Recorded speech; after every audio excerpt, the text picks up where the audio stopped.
नमस्कार मंडळी, रामकृष्ण हरी. मी राजाभाऊ थेटे गिरनारकर. आज 13 एप्रिल 2026. आज दुपारचे 2 वाजले आहे. आम्ही दररोज दुपारी कसला ना कसला ज्यूस घेतो. आता द्राक्षाचा सीझन चालू आहे, तर आता द्राक्षाचा ज्यूस बनवायचा आहे. आणि द्राक्षाच्या ज्यूसचे इतके फायदे, कारण सर्व प्रकारचे ज्यूस मार्केटमध्ये मिळतात, पण द्राक्षाचा ज्यूस आहे ना मार्केटमध्ये मिळत नाही. आणि साधारण यावर्षी द्राक्ष खूप महाग आहे, 200 रुपये किलो आहे. तर सर्वसाधारण द्राक्षे हे 100 रुपये किलो असतात. असे पावशेर द्राक्ष जर घेतले तर 2 माणसांना आहे ना भरपूर होतात. तर आता आपण आहे ना याचा मिक्सरमध्ये दळू. श्री स्वामी. असं मिक्सरमध्ये दळून घेतलं का हे साडीच्या कुटक्यात आहे ना असं पिळून घ्यायचं. कारण कसं राहतं, कधी कधी द्राक्ष ना आंबट गोड राहते. आता काय काय ना कातडे सण नाही होत हे बघ. आणि सर्व प्रकारचे ज्यूस मिळतात मार्केटमध्ये, पण द्राक्षाचा ज्यूस मिळत नाही.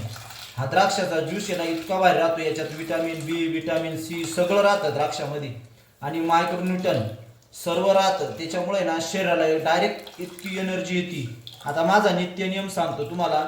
मी सकाळी साधारण 3 वाजता उठतो. सकाळी 3 वाजता उठल्यानंतर एक 15-20 मिनटं थोडं स्ट्रेचिंग वगैरे योगा प्राणायाम करतो. आणि मग नंतर थोडं कोमट पाण्यात 1 लिंबू तेवढं घेतो. त्याच्यानंतर मग मी गाईंचं दूध वगैरे काढतो, आणि मग दूध गावात घेऊन जातो. आणि गावात गाडी लावली तर मग रनिंगला जातो, किंवा स्वामी समर्थांच्या मठात आता सप्ताह चालू आहे, तिथं थोडा वेळ सेवा करतो. ते झाल्यानंतर रनिंगवरून आलो का मग थोडा वेळ जिमला जातो. जिमला आहे ना वजन वगैरे नाही उचलीत, तिथं फक्त स्ट्रेचिंग वगैरे करतो आणि घरी येतो. घरी आलो का मग लगेच थोडा लिंबाऱ्याचा पाला वगैरे ते थोडं रस्त्यानं लगेच चावीत येतो. घरी आलो का लगेच 1 डाळिंब, 2 बीट, 2 गाजरं किंवा सफरचंद आणि टोमॅटो याचा ज्यूस पितो. त्यानं परत मग जेवढी एनर्जी गेलेली राहते ती वापस येते परत. आणि मग दूध घेतो अर्धा 1 लिटर. दुधावरून लगेच जी भाजीपोळी असते ती खाऊन घेतो, आणि मग डायरेक्ट कुलूप.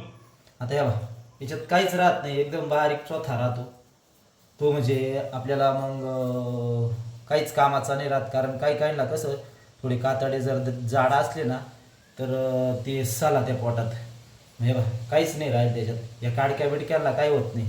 आणि मग त्याच्यात काय करतो आपण, असं सेंधव नमक टाकीतो थोडं टेस्ट येण्यासाठी. असं टेस्ट येण्यासाठी सेंधव नमक टाकायचं, थोडं हलवून घ्यायचं असं. आणि मग ग्लास किती आता लय झालं तर पावशेर द्राक्ष असतील. आता यावर्षी 200 रुपये किलो द्राक्षे.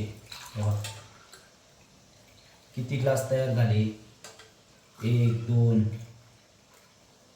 3. हा मार्केटमध्ये ना असा द्राक्षाचा ज्यूस आहे ना तुम्हाला कुठंच भेटणार नाही. एकदम ओरिजिनल प्युअर. आणि याची टेस्ट आहे ना, टेस्ट एकच नंबर आहे. एवढा एनर्जेटिक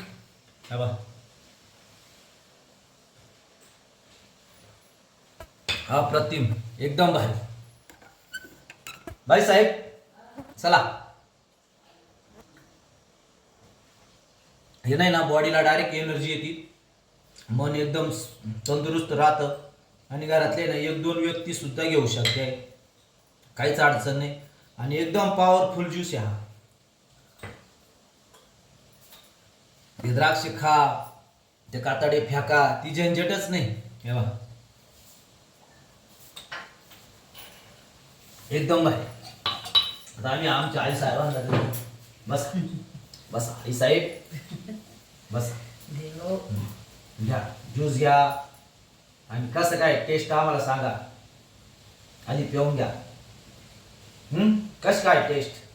एकच नंबर. हा ओके. श्री स्वामी समर्थ.